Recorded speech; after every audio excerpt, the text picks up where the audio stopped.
Cedar Point in Sandusky, Ohio is an amazing park. It has arguably the best coaster collection in the US if not the world, and a trip here is like no other.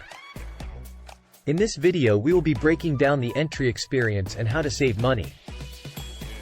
When you go to Cedar Point you always want to be prepared and how to go about your day. Without further ado, let's get into it.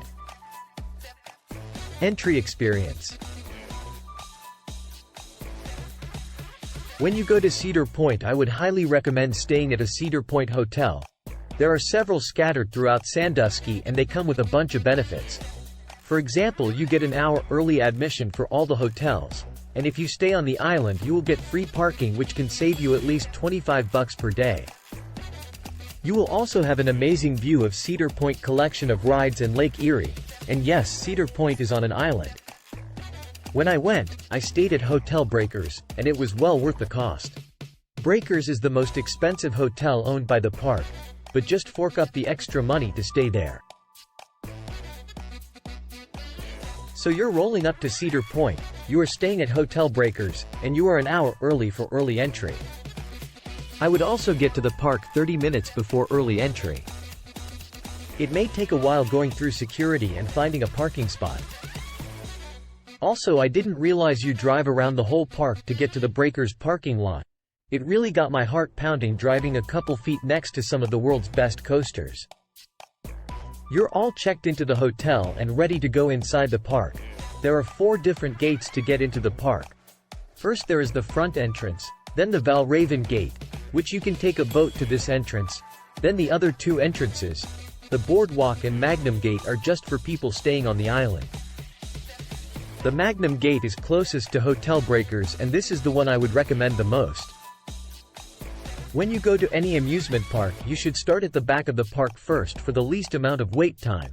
But when you go for early entry only a select rides is open, and they are all towards the front of the park.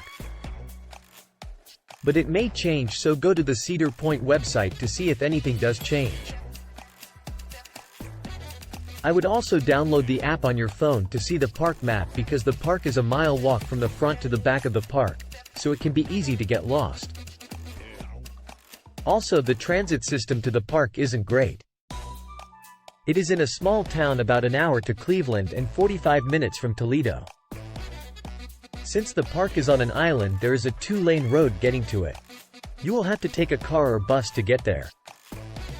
And walking or biking will not be permitted. Saving money. Cedar Point can be expensive, so you can save money by listening to these tips. 1. Buy the tickets online.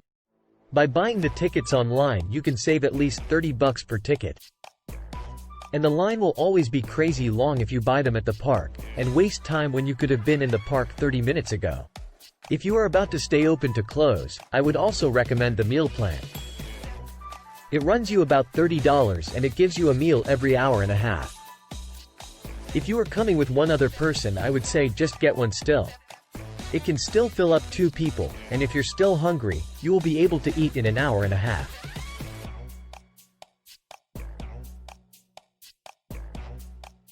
Conclusion. I hope this video helped plan your trip to Cedar Point. This video covered some of the big factors of planning a trip.